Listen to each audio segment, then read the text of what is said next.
Welcome to Real Estate AI Flash, the podcast that helps agents, teams, and leaders understand how AI is changing real estate and the strategies you can use to win. I'm your host, Rajiv Saja. In today's episode, we explore how agents can move beyond using AI for simple tasks and start using it to build real systems that improve how their business runs. I'm joined by Brendan Spear of Caprika Realty in Annapolis, Maryland, who shares how his engineering mindset and operator approach led him to use AI for everything from content creation to workflow automation to custom tools, dashboards, and even building his own CRM vision.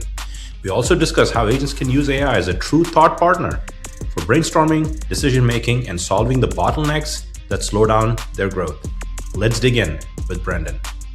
Welcome to episode 124 of the Real Estate AI Flash. And today we have Brendan Spear with Caprika Realty from the beautiful town of Annapolis, Maryland.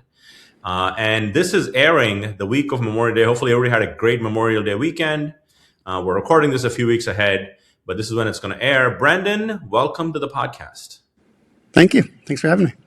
Yeah. So Brendan and I, for listeners or viewers on YouTube, we've connected when Brendan came and did something at the MLS level, and I got connected with him, and I figured he was doing some cool stuff with AI. And last time I spoke to him, he said he was up at like 1 a.m. coding stuff. So we're not going to get knee deep into this stuff, but we're going to really focus on actionable insights. If you're listening to this as an agent, go take one idea that Brendan's going to talk about and implement in your business for actionable takeaways. So Brendan, love for the listening audience. Caprika Realty is a little boutique real estate firm in Annapolis, and I'm going to be in Annapolis next week, actually, by the way. And love for you to kind of walk the audience through how long you've been in real estate and bring us to today. What got you in? Yeah, sure. So the quick synopsis is I've been in for about 20 years now. I have an engineering background, so definitely more not on the sales side, right? More of the introvert engineer systems kind of guy. Actually, bachelor's in mechanical engineering, minors in computer science and math, and a master's in information systems architecture. I basically hated my engineering job. It was super boring. Did some Oracle database training, and I ended up being an adjunct professor teaching AutoCAD at PG Community College, but they had a budget freeze, and at that point, I got my master's, and I'm living in my parents' basement, making about $5,000 a semester. And I'm like, all right, I got to do something here. Like this isn't gonna work. And basically, I had a buddy whose dad was teaching real estate, had been in real estate a long time. And we were just like, hey, let's go start a team. I didn't know jack about real estate. I didn't care about real estate. I just knew $5,000 a semester wasn't going to cut it. So they're like, hey, let's go do this. I'm like, sure. So when I got in, I approached it wrong a little bit. Actually, I know one of the things we talk about is some things you would give advice for, which I'll go back to. But what I'm going to say is when I got into real estate, I didn't want to be a salesperson. I didn't actually want to sell real estate, which is kind of a strange thing to get into real estate when you don't want to sell real estate. Yeah. I wanted to build a company. I wanted to build the systems, and which also made my introduction to real estate really slow because I was being a salmon. You know, there was too many things I was fighting, and I didn't embrace the fact that if you don't sell some houses, you're not going to make any money. It's like, thanks, Captain Obvious, right? But that's the case, right? So it took me a minute to kind of wrap my head around all that. But basically, got in. We spent 1 year at exit because the local branch here, Larry, who I was underneath, he was friendly with several of the top people there at that office. And there for a year, and then we branched off, started our own independent company. Basically, my buddy, his dad, my brother as a silent partner, formed our own independent, had that for a few years. And, then 2008 happened, and the next 2 years we stayed afloat, but it was rough. Like we were not doing like everybody, we were not doing well. For sure. Yeah. So then finally, I just got to a point where I'm like, we're drowning here. And I fundamentally disagreed with my partners on how to evolve the company. So, we basically said, okay, we're out. Now I say during that stretch, my wife had joined. I met my wife actually at my company, which is funny because just a little side joke. I joked during that time the only way I was gonna get a new girlfriend was if they like showed up at my parents' basement where I was living or at the office. Well, she came to the office, Oh, that was ironically. true. Yeah. Yeah, she was selling. She was doing door-to-door sales for Verizon, and came to our office. That's how I met her. But Wow. fast forwarding, we were sort of the top salespeople at the moment in that company, and like I said, and we were just bleeding money. So we broke off, and I got my broker's license, and haven't looked back. And that hence Caprika Realty, right? Yes. Yep. So how many agents on your in your brokerage? Yeah, just a couple. We lost a few in the last 2 years. Just time's been tough, obviously. Yeah. So right now it's just my wife, myself, Danny, and Carlos. And then we have Christine is our VA. She's in the Philippines. She does all our like social media, graphic, video editing. So it's almost like a small but mighty team Yeah, under exactly. a brokerage. We're a team bridge, basically. Yeah, and that's great. That's great. Because I'm glad you shared that perspective, because if you hadn't, I would not have known that you love more of the operator role of real estate and building things for people. And because there is definitely applications for AI, not just for an agent facing stuff, but also back end operation stuff. We can kind of get into both, because I think people that are listening do one or both those things in many capacities, right? Most people are just doing the real estate side of things, or buying or selling with clients. But there's team leaders that are exactly wearing the same hat you're wearing. And there's small brokerages that are in many ways wearing the same hat you're wearing. So I'd love to get into specific use cases on that. But first, I wanted to kind of ask you, what was your first like light bulb moment with AI? Yeah, so that's tough because it's one of those things where it's like it's if you pay attention, or if you were paying attention, it's been happening, right? It's been going on. So I think there's kind of that moment where you kind of turn around and like, oh, wow, all right, I've been doing that. Like it's by the time I think the light bulb really turned on, it's like I already been using AI for a long time, but it just wasn't as obvious because I was using it in smaller bite-sized things or through other applications. I'll give you a small, dumb example. For a few years, before it was real trendy, before a lot of people were using box browning and everything else, I would do sky replacement stuff for our photos, because we're here in Maryland and there's a whole stretch of months here where it's just like gray, And so I would, Photoshop was a real pain in the butt to do the sky replacement. Lightroom wasn't really much better. Like you can do very cool things, but it was difficult. But there are programs like Luminaire, who now it's like Neo or something. They keep changing their brand so they can resell it to you. But they had a sky replacement, And so a lot of that is AI, but just not how we think of AI today. Yeah, so there's 100%. a ton of AI things that I'd been using for years. So you could see it coming, you know what I mean? Like you could, if you pay attention, you knew it was coming. But what I would say is the moment that I started using AI like Claude or GPT on the daily, that moment actually wasn't in real estate at all. It was on the music side. So as a hobby, I'm into electronic music production. I have a studio in my basement. And so I have these old vintage samplers. And basically the old Akai samplers from the late 80s, they store all of the samples in a proprietary format. And they use like an old floppy disk, or you can use like an old SCSI drive. It's a pain in the butt. General gist is I wanted to make an application to convert WAV files and MP3s to this proprietary format and put it on SD card or thumbstick, because now they have these SCSI emulators and floppy disk emulators, and move it onto the samplers. Yeah. And it was one of those things where I was like, man, this feels like you should be able to do this.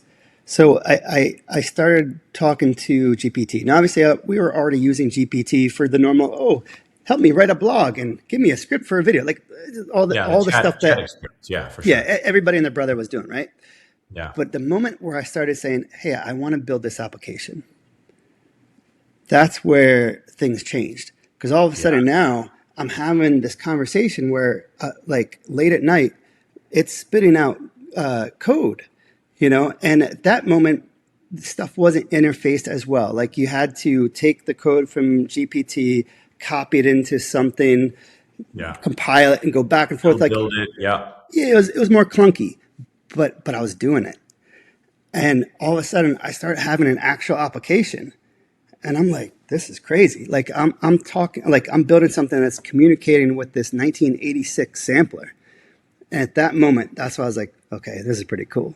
And so that then quickly spiraled into real estate because, again, knowing my background, I've always wanted my own CRM. And so for literally since the first year, I've even sat down over years and like mapped out what would that look like? What would the different pages and the tables and like ER diagrams and all kinds of stuff. I've done it like multiple different pieces of it over the 20 years. And maybe about a year and a half ago, since I was messing with the music app, I was like, you know what? If I can build this music app, I could totally go build some of my own real estate stuff. I was like, it's no real different. It's not really any different. You can vibe code it. And so I just started having conversations with GPT and to sort of go sideways. But here's one of the biggest things that I would say to the audience here is I think it's an underrated thing in terms of having conversations 100%. With AI. And not just like, here, type a little conversation. Like go get GPT, pay the $20 or $25 and click on the little voice thing and have a conversation. Give the context of like, hey, I want to design this, or I want to talk about this, or I want to brainstorm that. You can have full-blown conversations, and it is crazy good on the levels that you can get into. I think there's certain levels to your point, to double click on some things you said. Everybody starts at that chat experience. Do this, write this, like almost like a replacement for Google. But the next level to that is moving it from a tool to a teammate or a sparring partner or a thought partner. And I think the sooner you make that decision and kind of cross the bridge, I think it unlocks so many possibilities. To your point, I feel like people are going to build apps for just one person that applies to me, my business, and you don't have to buy a solution that you only use 10% of it because you don't hate the other 90%. You know what I mean? Like, so yeah. I think we're going into that time of where we are in society that people are just going to build stuff, and it's going to become easier and easier to build. And you demonstrated that with that music translation type of stuff that you built, right? And I think one of the other thing is, I think as you listen to Brendan talk, if you've not built things, don't feel like you need to be a coder to build anymore. I mean, the most powerful programming language is natural language, conversational language. Just be curious and just have a conversation. And now with Claude Cowork or Codex on the GPT side, both are very powerful beyond measure. So it's just more about your imagination. So great takeaways there. And that I can see how that was a light bulb moment based on your background, Brandon, right? Yeah. So let's kind of dig in. You have a 3 to 5 agent team, and you have a brokerage, you're running operations. So pick the top 3 to 4, wherever you want to start, use cases that you've sort of ingested AI to be more productive for you, your operations, etc. Start wherever you want to start. Yeah. So, it's an easy question. It's a difficult answer. And because because you and I were talking about this, you messaged me, you said, hey, the thing about this. And at first I'm like, what am I going to say? And then I started jotting down a few things, and I was like, okay, I don't have 5 hours to talk here. So it's crazy because there's so many things that now we've done that are just part of what we're doing that I don't even necessarily think about it as AI, but it is. And I know that sounds weird, but I'll give you a few examples. And this is what I'm going to say in terms of like the takeaway for people listening is it's not just using one application, but it's also what I'm going to say is you got to empower your team. And by that, what I mean is this. So I'll take Christine, right? So I hate editing videos. I'm slow at it. I'm not very good at it. I can do it, but I suck at it, right? I don't want to do it. I'm going to pay somebody to do it. So, we pay for the Adobe Creative Cloud. We pay for, Canva. We pay for all these different things. But even within that, like for an example, we recently started paying for Google Lab Flow or Google Labs Flow, which if you don't know, you can sign up through G Suite or the other stuff. But right now, you can do all kinds of crazy, weird transitions for real estate videos. And it was one of those things where like I saw videos that were doing it. I was like, oh, that's really cool. I messaged her. I'm like, hey, we need some of this. And she's like, oh, like this. And she was already playing with it, you know? And she's like, but I ran out of free credits. I'm like, done. I went into the G Suite thing. It was really weird how you had to find it, but like went into there, hit the little upgrade button, boom. Now she has credits to work with. And so what I'm going to say is there's it feels like every few months there keeps being new things out there. And so what I'm going to say is if you want to leverage this stuff and if you're running a small team or brokerage, don't be afraid to put a little money, put a little effort and give some freedom to your staff that's using the things. Don't be so like, you have to use it this way because the stuff's changing so fast. Yeah. And so I don't think that the tool matters as much as the flexibility and just being willing to try different things. Because again, I mean, there's other tools, and this is more nerdy, but what I'd say is, we do not a lot, but we do use HeyGen, we use 11 Labs. So we'll create some small video, 1 little minute, like reels and stuff like that. Like I'll take Keeping Current Matters, take some of their slides, pick the ones I like, say, okay, hey, Christine, make me 10 videos with these slides. And I've already done a few templates to build avatars of myself, with like a good mic and everything else, send it to her. And then she just goes and I don't have to do it. She just goes and takes care of it for me. So again, that's part of it where it's like, even though I have an engineering background, when it comes to like a lot of the graphics and social media stuff, I don't have to go and learn to do it. I have to have someone who is willing to go and play with it. I just have to support them. I have to give them that freedom. Hey, yeah, I don't need to watch every minute of what you're doing. Go play, go have fun, try some stuff. Can you make these things? Yes, cool. Does that work? No, try something else.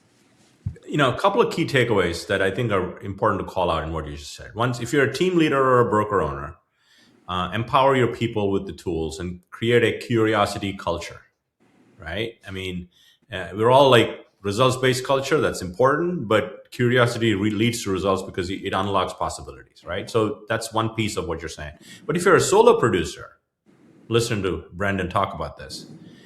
If you're excited about learning, you should always be curious. I think that's the only thing that separates probably like you and me, Brendan, from people that are not further along with AI is I'm just insanely curious. Like when I see a video and I don't have time to watch it, I bookmark it, watch it, and actually go try it to see if it's an unlock, right? An idea wise. So I think if you're insanely curious, that's one. Second, if you learn this stuff, I think even if you don't have the time to do it and you hire a virtual assistant or an assistant, you can ask the right questions to make sure they're powered up. And they're not doing it the legacy way and charging you more than they should, right? AI should create better outcomes. And the last takeaway is you talked about HeyGen and 11 Labs. And if you're listening to this, one is a video cloning component and the other one is an audio cloning component. You can connect the two. And if you're ever looking for not being on video but doing video, here's your answer, okay?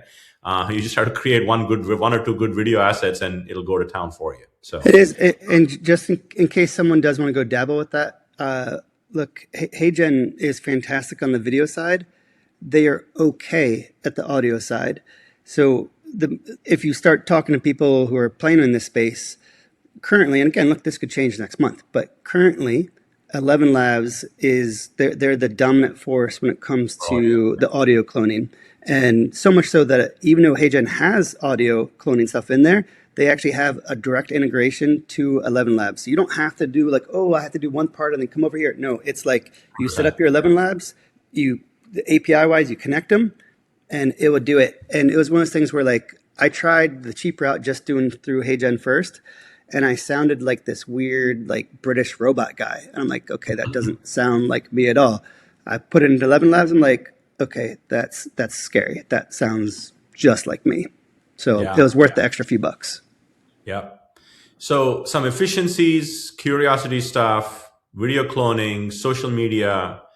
And I think, one of the things that it fascinates me with AI is that before you had to go to specific people to do specific things because they had the expertise.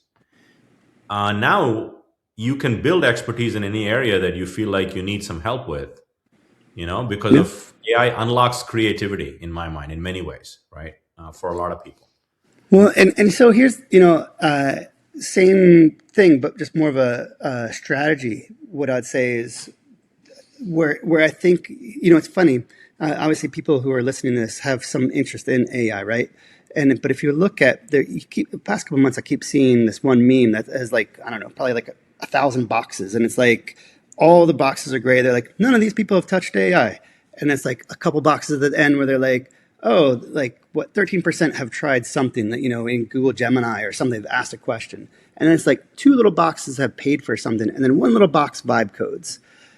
And it's easy when you're doing this stuff to be thinking, oh man, I'm so far behind. Things are moving so fast.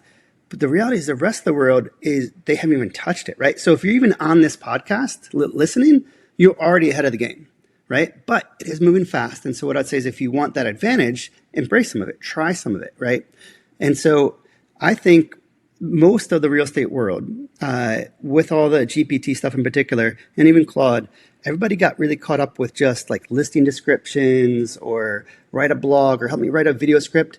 And those are all good. And yes, and we do that, and that helps. But there's two things that I think are not talked about enough, which one is the idea of being able to brainstorm and research. Like when I used to do like a video like about our area, I would have to go into Google, Yelp, and all these things and like get all these different data points. And it was slow and it was painful. And it was one of the things I didn't like doing it because it was a pain in the butt. Now you can speed that up like 80% by going into Claude, going into GPT, Gemini, whatever you want. Pick doesn't matter. They're all good. And ask the questions and say, hey, go look at my competitor. Go look at these things. Go search the internet. Give me a list of 10 things. Give me a list of 20 things.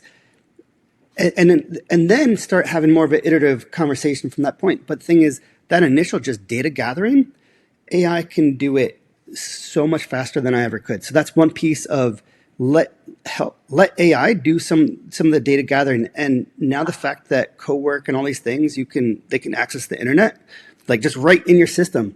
You don't have to feed it like some CSV file or this other crap. Like it's just boom, it goes. So one, data gathering, don't underestimate that. Two is analyzing. We as the humans still need to know what we're trying to talk about, right? Like we still have to figure out, hey, this is what I'm interested in. So for example, if you're making a video about the top 10 reasons you love the city, well, when you're doing the research, you want to say things like, hey, look at the schools. Look at, like, there's certain things as a real estate agent, I know, hey, I need to know about food. I need to know about, what are the jobs? What's the commute? What's the traffic? Like so say that, have that in the conversation, and then let AI help analyze the data. You still get to be the human and make the final decisions on what you want to push. But it is fascinating if we allow AI to speed up that analytical process. It's crazy good.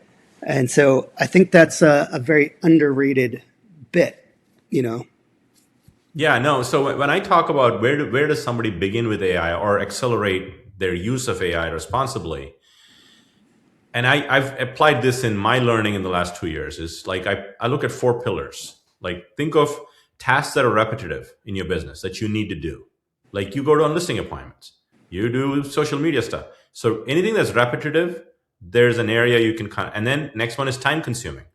If it's repetitive and it only takes you 5 minutes to do, it may not be worthwhile ingesting AI. But if it takes you 30 minutes to an hour to prepare for something, look at how AI can not just replace that for you or help you, but enhance the output, right? The quality of the output can be greatly enhanced because you're a professional and it'll enhance you. The other one is energy draining, Brendan. Tasks, right? There are things that you hate to do because you talked about data collection. That's like you'd love the output, but the process is energy draining. And the last one is data heavy. Like you can feed AI a lot of data and it can make sense for you and you can throw your opinion on it. So like repetitive, time consuming, energy draining, and data heavy are things that fit in there that you as an agent need to do. Pick the most important pain point and go learn how you can have AI help you with that, so you can make real estate fun again. You know, Yeah, right? and look, and even if you're talking about like where do you start, here's what I'm going to say is just be like you said, be curious, ask Yeah, questions. Here I'll get this just to kind of illustrate. So, here's the better one without the pieces on the side. So, like this is a PCB board for a remote trigger for cameras that I just built.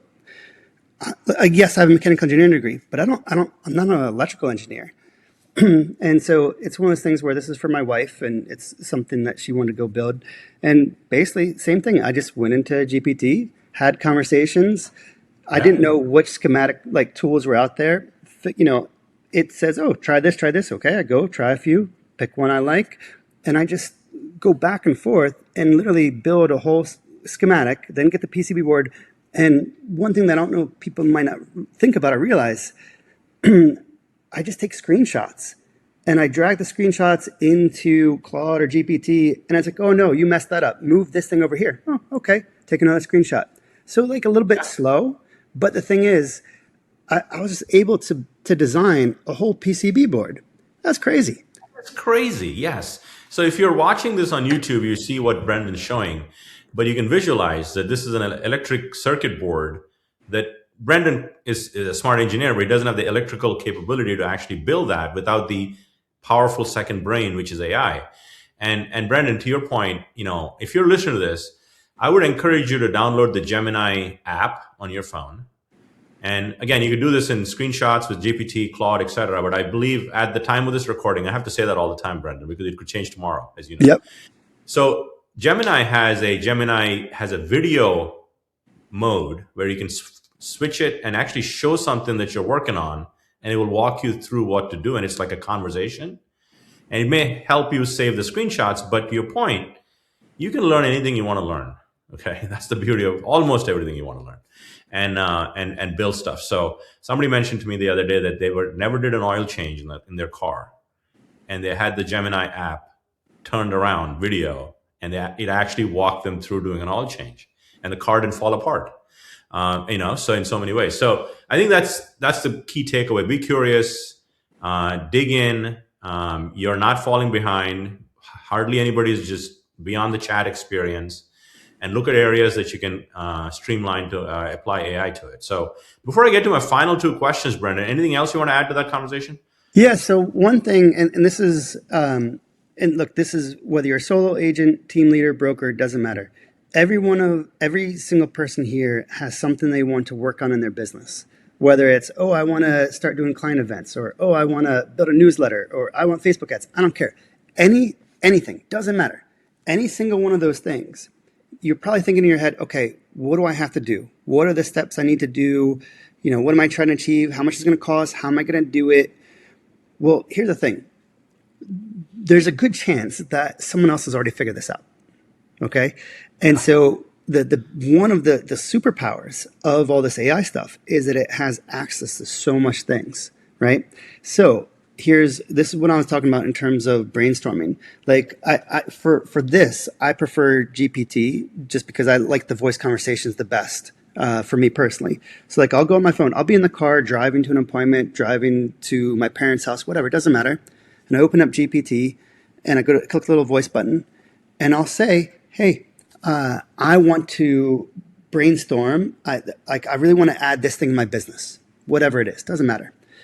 And, and I'll just say, hey, can you take some notes and let's talk this out? And it's like, yeah, okay, let's go.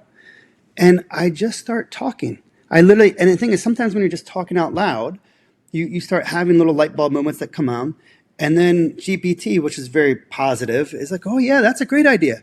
But here's the thing. But you have to ask questions. You have to say, is there something I missed? Or what do you think? And all of a sudden, and you might even say, like, I don't know, maybe it's scripts or something. You might say something like, hey, think like you're a Tom Ferry coach, or pick whatever you like, Brian Eisenhower. I don't care. Pick whoever you like. You just say, hey, imagine you're giving advice like this, in this style.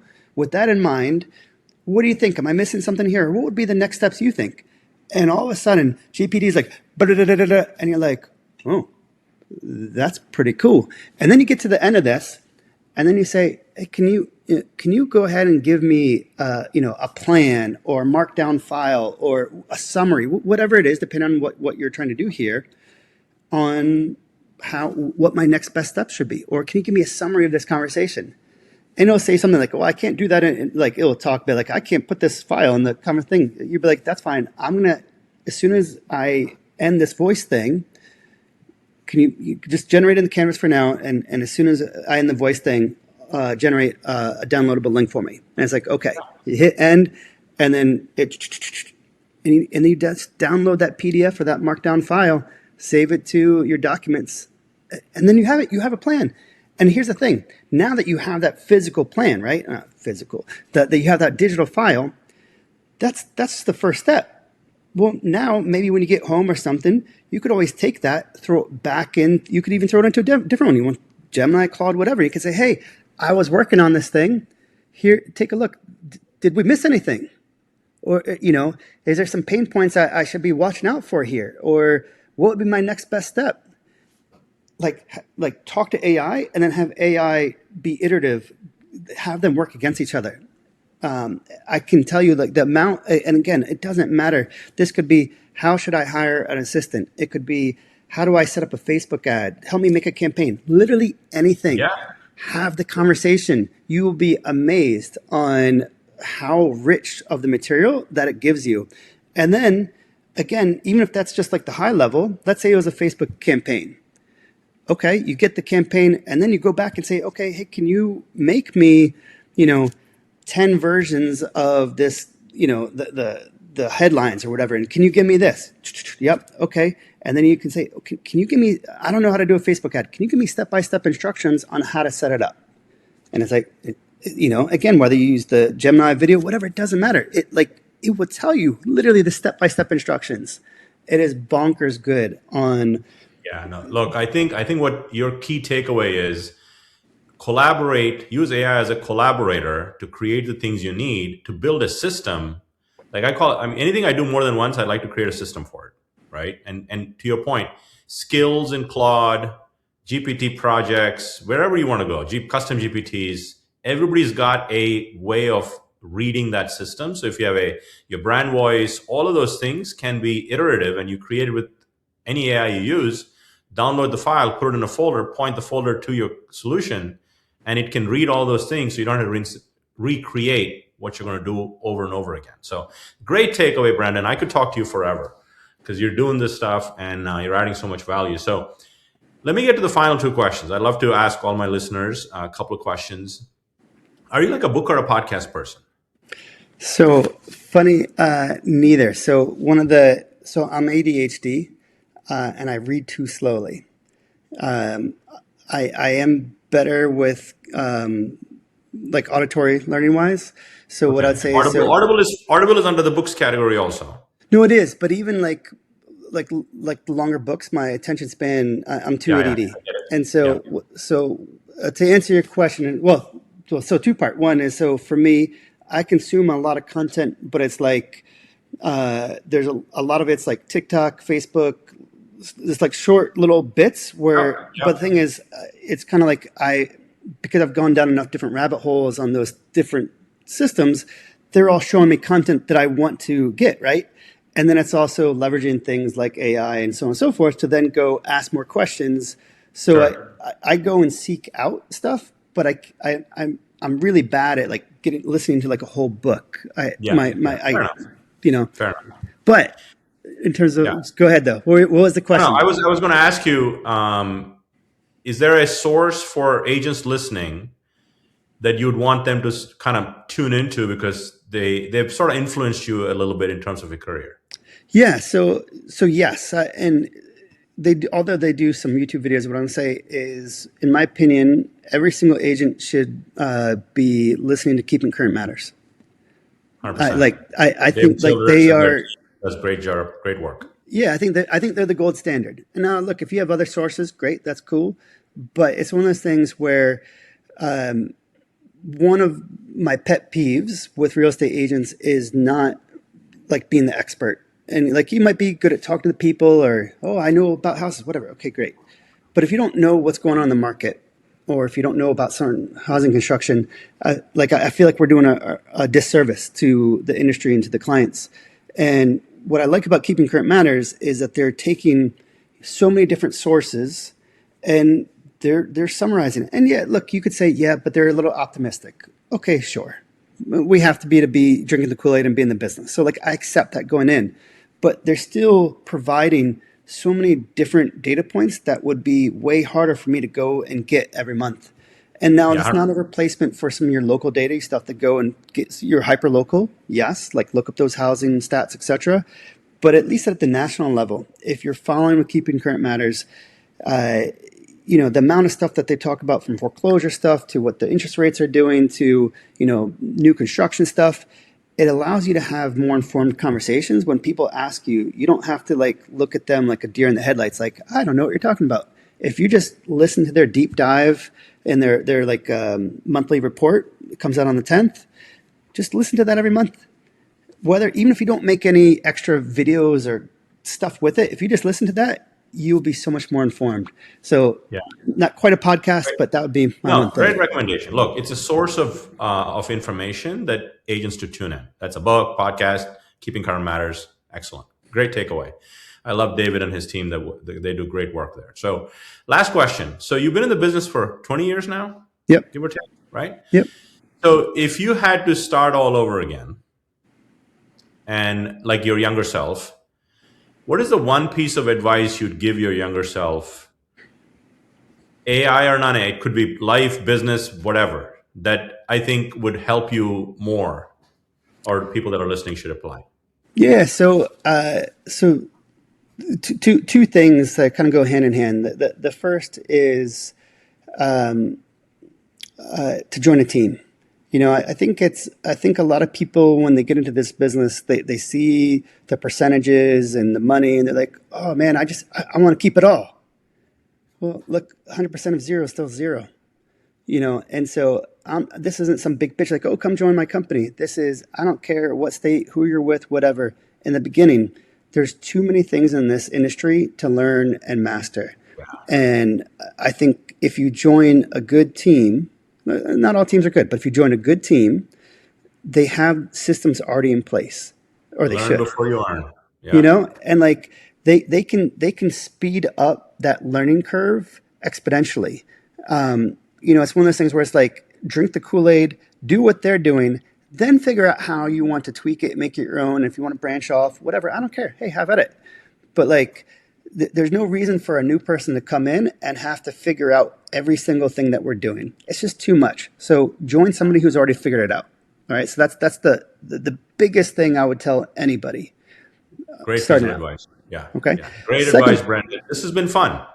I can't say that in 124 episodes, maybe there was one other person that said what you just said in terms of advice.